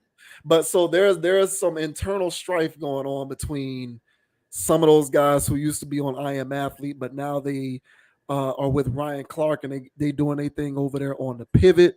and Brandon Marshall is kind of giving his side of the story. So we'll go ahead and talk about this real quick. So first up, we are going to listen to what Fred Taylor, Channing Crowder, and Ryan Clark had to say. And then we will look at what Brandon Marshall had to say in response to their comments. Brandon Marshall might be the biggest coward on the planet, simply because he's on his clout chasing tour. Obviously, I've read some of the comments, and a lot of people agree that he's embarrassing himself. I think the real question is, where are those people that started with it? You know, me and Channing, Ocho, all the other people that were on the show that he went to recruit after Channing and I left. Everybody disappeared. And if you were right, if you stood for anything, if your integrity was high, then people will still, you know, rock with you. But nobody's there right now. Motherfucker acting like he made me. That's the thing I can't stand. How you make me when I made your podcast or our podcast supposedly, but it really wasn't ours, as we found out. Then go to another one, create another thing that blows up bigger than that even was. That's the thing that got hot about me. Bitch, you ain't make me. Pauline Pope and Randy Crowder made me. I have done my best to stay out of it because I wasn't a part of the initial show. And when it starts and he gets to me, he says I'm corny, which is fine. I barely know what that means. It ain't the first time I've been called corny by people, so it doesn't bother me. He said I walked by him. I ain't walking by no fucking body. I watched you, that. But so I walk up to him and I look him in his eye and I shake his hand, because to me, there's an opportunity to tell me we are no longer cool or we have a problem. Whatever it is, I'm comfortable with it, but I want to talk about it like a man, because, man, we are grown adults with children. Even after that, man, every time he would say something about me or his new partners would say something about me, I'd take the high road because I'm winning. Right.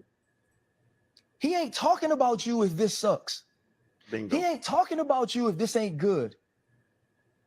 It's hard to have to admit that it's phenomenal. It's hard to have to admit that this was my vision for what I was doing, but I'm not a good enough person to get it there. Brandon Marshall. Wow.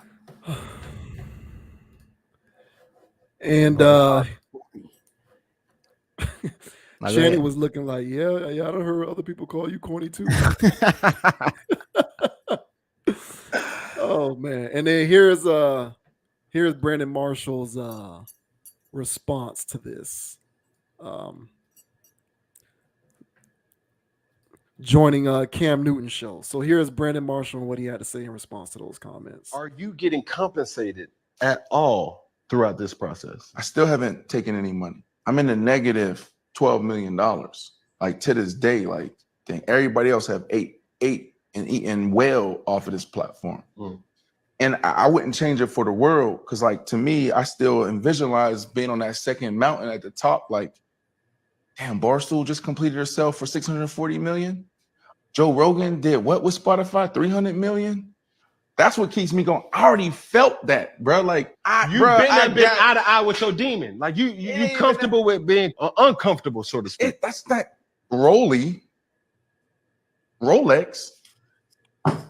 Maybach. That's just nothing. We did that. Making $100 million in a career, like I've done that. I did that. Like I have an opportunity to do much greater and much more. So like that's what I'm on now. All right. Jeez. Hopefully we can make some sense out of that. We can try to. What do you make it? You know what? I'll say first here real quick. I Am Athlete was a good show, but even I personally, it wasn't good because of Brandon Marshall, in my opinion. This is my opinion. Don't shoot. Don't, you know, Hey, Marley don't shoot him. Right? Marley don't shoot him. But it was those other guys who made that show really good, like Crowder, Ocho Cinco, and Fred Taylor made that show good to me. Brandon Marshall was just a guy who was just kind of there being loud. He was kind of like loud in like the way in which he's just saying stuff, but he's not really adding substance to the show. He's just kind of being a character. And so, it was an addition by subtraction type thing when they went and started to pivot. And I think it's telling that everyone is on one side, and then Brandon Marshall kind of looks like the lone wolf on the other side by himself. Mm-hmm. If you're by yourself and you got a whole group of people who are like, bruh, tripping, it's kind of hard for you to look like you're in the right when you're just kind of on an island by yourself. And Brandon Marshall to me is always kind of come off to me as somebody who marches to the beat of his own drum. Even when he would appear on First Take way back in the day when he was on ESPN from time to time, it was just kind of cringe to me. Didn't really ever seem like he made salient points and knew what he was talking about. He was just on the show because his name is Brandon Marshall. Otherwise, didn't really have much to say. But I do know that he has talked openly, so I'm not saying anything inappropriate here because he's talked about this himself. He has openly talked about his bouts with like mental stuff or depression. I don't know if he said that he's bipolar or something like that. I can fact check myself on that, but I know that he's talked about dealing with mental distress. And so I just hope that that isn't contributing to how he may have treated people or how he does business with others, and it sort of manifests itself as like he doesn't play well in the sandbox with other people, so we just gonna go over here and do our own show and leave you to do your own thing by yourself. Good luck, bro, be well type thing. Because if that is the case, then it doesn't matter what his next venture is, he's going to be dealing with the same sorts of challenges. So hopefully it's not that, and it's just a difference of opinion, maybe creative differences, who knows. But I'm kind of with those other guys on the pivot on this one. That kind of looks like it was addition by subtraction. Better off doing it without Marshall. I don't know what he's got going on, but hopefully he figures it out. Yeah, I mean, I was going to mention, his earlier broadcasting days as well. When I first seen him, I was like, okay, all right, Brandon, do your thing, bro. But it was a segment here, a segment there. And I was like, okay, getting better, Brandon, rooting for the guy. Yeah. Then once he became like a normal on the show, I was like, oh, no, I can't deal with Brandon on every segment. He don't know shit. So yeah, he would just get on there, be loud. You say salient points, right? He wasn't making any.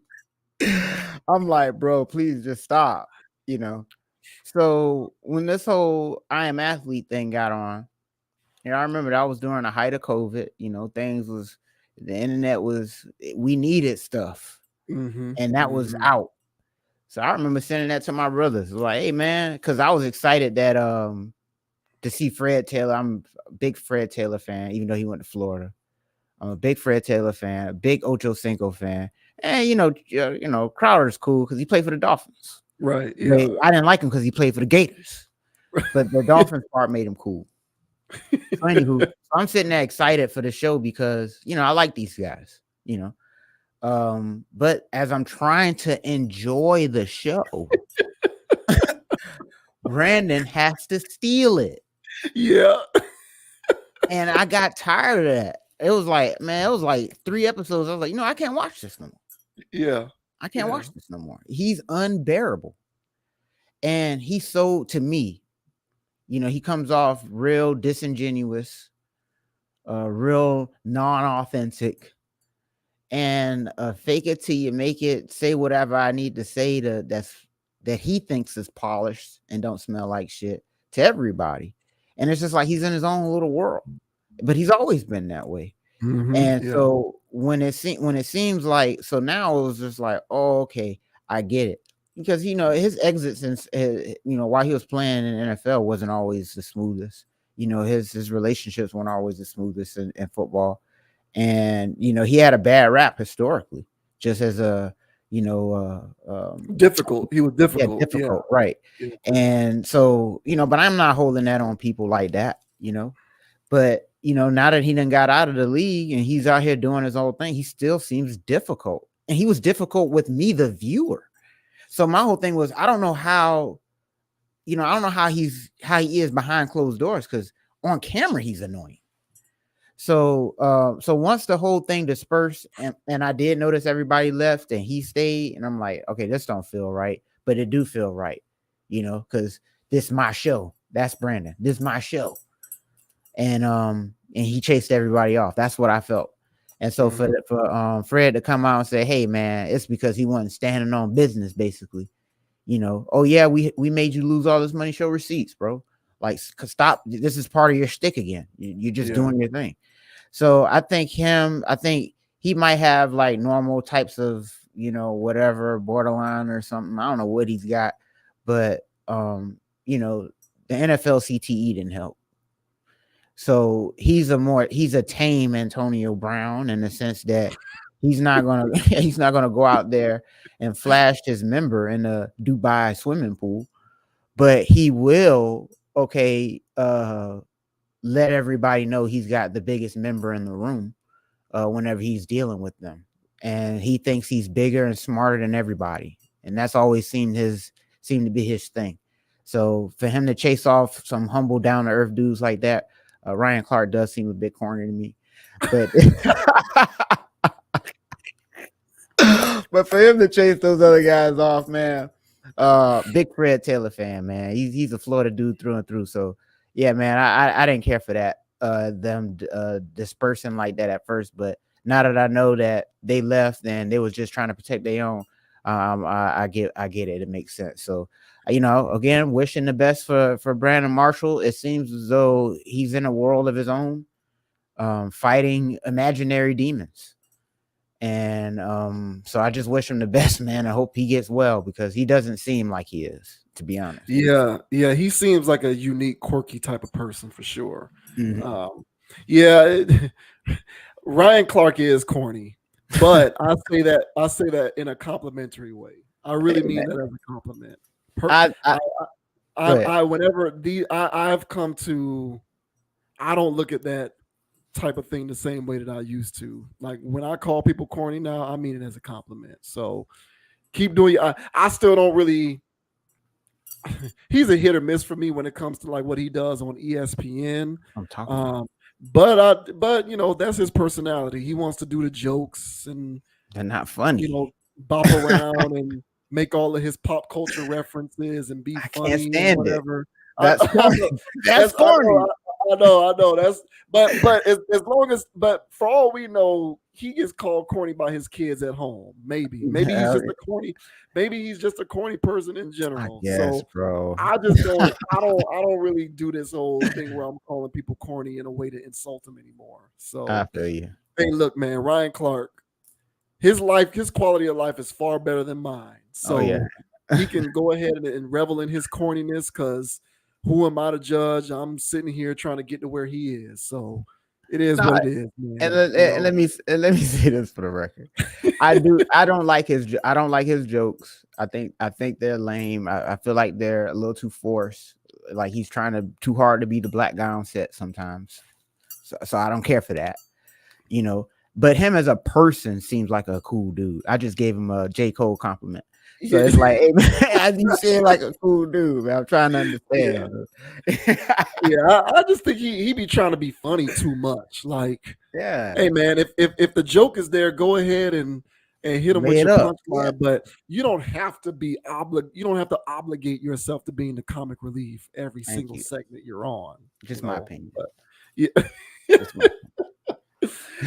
Ryan Clark is corny, but I mean that in a good way. I am proud of Ryan Clark's corniness personally. Yeah. You keep being corny, Clark. I appreciate it. Man. Keep getting to the bag, bro. Yeah. Oh boy. And now we are on to Gilbert Arenas. During a recent episode of Gil's Arena, he was on there along with Kenyon Martin, Brandon Jennings, and they were talking about NBA life, right? And so routinely they'll get on the subject of women on this show. And Gilbert Arenas said that he has some advice or words of wisdom for young NBA players. And I won't even preview what he had to say. I'll just go ahead and play it. Yeah. I'll be in there. Like, listen, I'll be looking at like, hey, how many of y'all got girlfriends? Yeah, 70% of y'all girlfriends gonna sleep with another NBA player. Yep. Why y'all dating? So get that over you. Because you introducing her to a life. So introducing her to a life that you are the beginning of. Yep. No matter if you're the number one pick, you are the bottom end of it. Right? There's players on that team that you watched and admired, they watched and admired. They had crushes on. They got crushes. If you is you, right? You know, there's a Curry in the league that she been watching, LeBron in the league that she been watching, got Jason Tatum, she got John Morant. Yeah. You on the road, goddammit. You on the road. You on the road. And John Morant hit through the DM. Trust me, brother. Because they all in cahoots. Let it go. They all in cahoots, though. It'd be a bunch of them. Because your girl end up hanging with other girls that's around. Yep. Yeah. Wow. Seems pretty bleak, man. But what do you make about that? You know, 70% of your girlfriends gonna get cheated on. And I'm sure he's just talking about other ball players, right? Not the average everyday man. So yeah, I he's think, talking about NBA players. Yeah. So for this, it makes sense. 70 might be low in that. You know what I'm saying? Like you trying to say 30% ain't gonna jump? I don't know about that. So I'll be inching closer to the 90 department.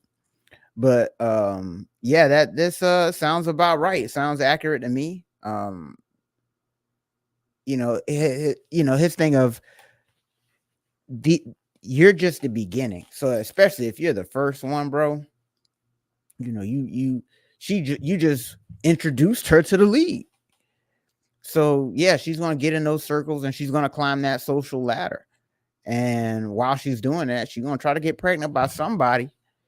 So yeah, it makes absolute sense to me. For him to say it the way that he said it, I appreciate that in the sense of, hey guys, so be okay with that. So no rolling around in your bed, missing her and all this other stuff, because she belonged to the streets, bro. This is very unfortunate, man. I really don't know what to tell these athletes anymore. Well, I know what to tell them. Boy, I don't know what to say. Man, maybe you can give me those wise words on your side, man, because right now, man, I'm at a loss for words to describe on what exactly they should be doing once they, are just out there in the league just trying to do their thing.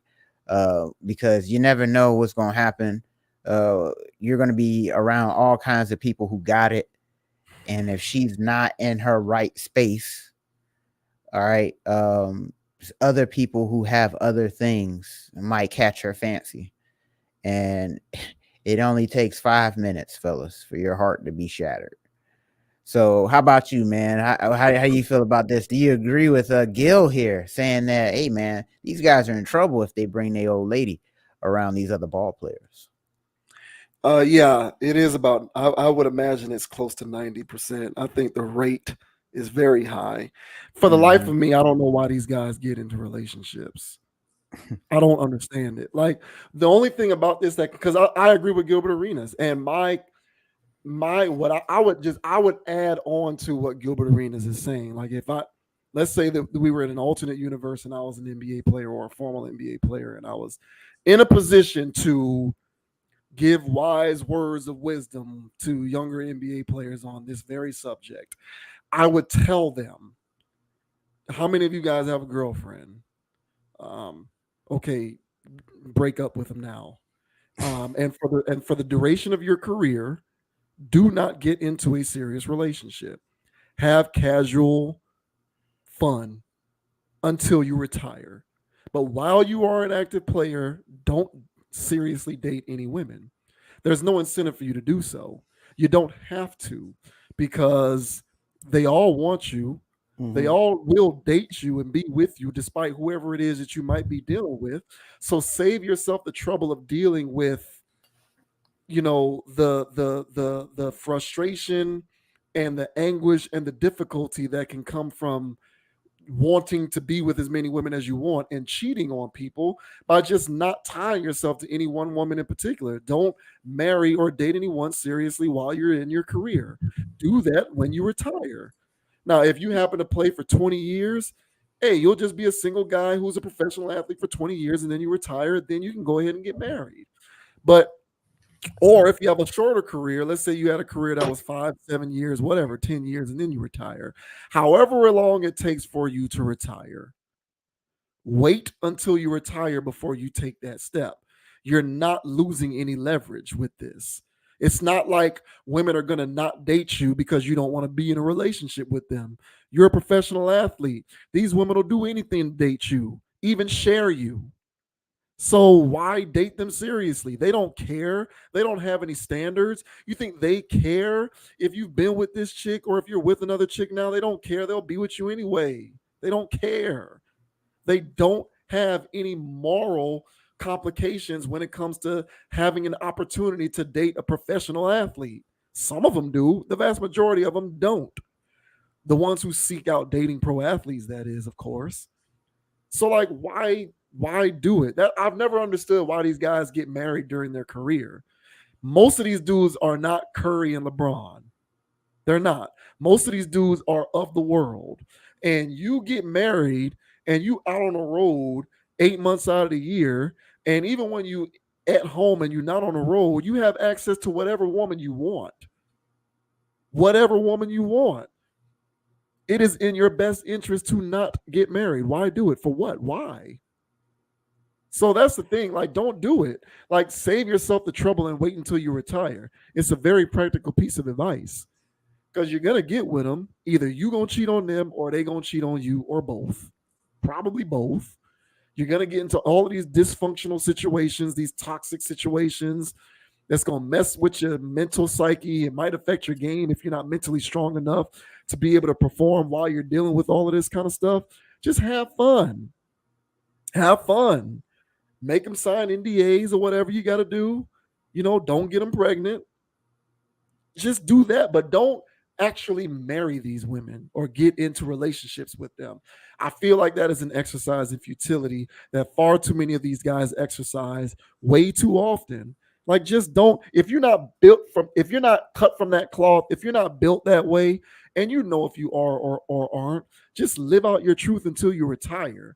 Not everybody's LeBron, not everybody's Curry, not everybody's Patrick Mahomes, not everybody's Trevor Lawrence. Not everybody can just get married, even though they are a top tier superstar professional athlete and still maintain that work-life balance. Not everybody can do that. If you know you're not built for that, stop wifing these chicks. Stop doing it. Stay single until you retire. You lose nothing by doing it.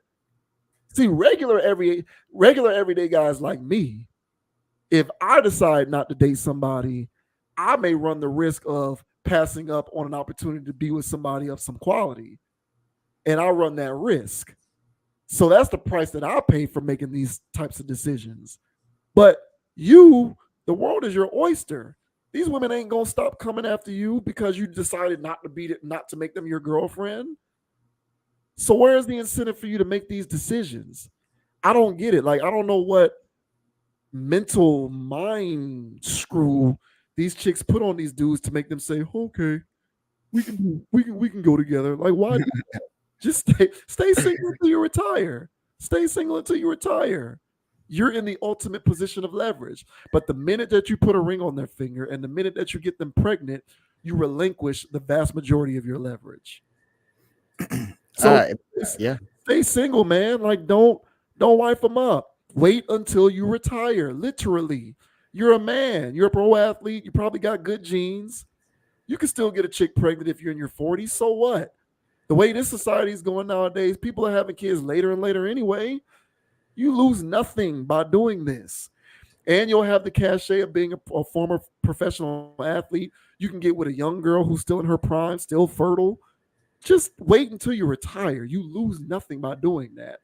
So that I would just add that to everything Gilbert Arenas is saying. I don't get why these guys do this stuff. But then again, maybe that's why I'm not a pro athlete. Hey, no, I mean, that makes sense to me. It's waiting to see that golden nugget of advice, but honestly, I really can't disagree with that. you know, I just know that some people do be wanting to have a family, so that's why they be, just the kids and all of that, and a house, and they want to do that, and it's more or less for the aesthetic of it all, but because they only live that fairy tale for a little bit for most of them, and then we see it all the time in the news that so and so separated, so and so separated. And even like as I mentioned to you, I think it was the last time we was talking. Even when these guys, like when we were talking about Joe Smith, even when these dudes retire, it's like it's a shelf life after. If he doesn't get into another form of income, being on TV or something, hey man, he's running a risk of lifestyle changes, and that runs the risk of you losing your wife. And then so we'll see people, Tyson Chandler, other people whose wife just there's a divorce magically after them being out of the league for 2-3 years. Kevin Garnett. Is so one, yeah. It happens to the best of them. So just be, for these athletes, like you say, hey man, be mindful. And if you do get you one, you already got one, as you say, if you get one after you done retire, well then that's already the new lifestyle. Correct. Right. So, get used to this, which is still better than most. But if some women go from NBA salary living life to still living life better than most, hey, I used to live NBA salary lifestyle. This ain't cutting it. I'm not happy. And then, oh man, oh boy, you gotta love it, man. North America, baby, Western civilization. Hey man, we living a dream over here, baby. Come get with it. So yeah, man, this is the way of the world, bro. So the NBA players, yeah, they live it personified. They live the extreme version of what's going on over here. And yeah, it doesn't really behoove them to get in bed with these women, so to speak. So yeah, man, wise words, bro. And if you see that she for the streets and you see that she for play, keep her out there and let the alley cat roam out there in the alley and don't bring it in the house. As soon as you do, she's gonna be tearing up the walls trying to go back outside. Right. So so just leave her where you found her, bro. Really, crazy. Please do. Yeah, because we know that they don't care. Like, they don't care. They'll share men all the time. The type of circles they run into, man, they don't care. They don't have a standard for, hey, I'm not gonna date you if you won't commit to me. They don't care. So there's no need for you to even sell them on that dream. They don't care. They really don't. They might, tie a noose around the neck of a normal guy on stuff like that. But you, with all that leverage, that NBA max contract money, even the mid money, hell, even the league veteran league minimum money, rookie contracts, you're making millions of dollars a year. They're gonna let you do it however you want. Mm-hmm. So there's just no reason for you to sell them on this dream of monogamy and commitment, let alone marriage. It's crazy. I don't get why these guys do it, but clearly they do it. So it's not like my words mean anything. They still gonna be wifing them up anyway. But it's just the point of what Gilbert was talking about. Like, yeah, you're 79. You said 90%. I'm inclined to agree. Yeah, all y'all gonna get cheated on. All y'all gonna be sharing each other. It's just a wide world of free sex, no consequences when it comes to professional athleticism. But why deal with the mental annoyances and inconveniences of it all? Just stay solid and just be a single guy throughout your career until you retire. It seems pretty simple to me, but maybe it isn't.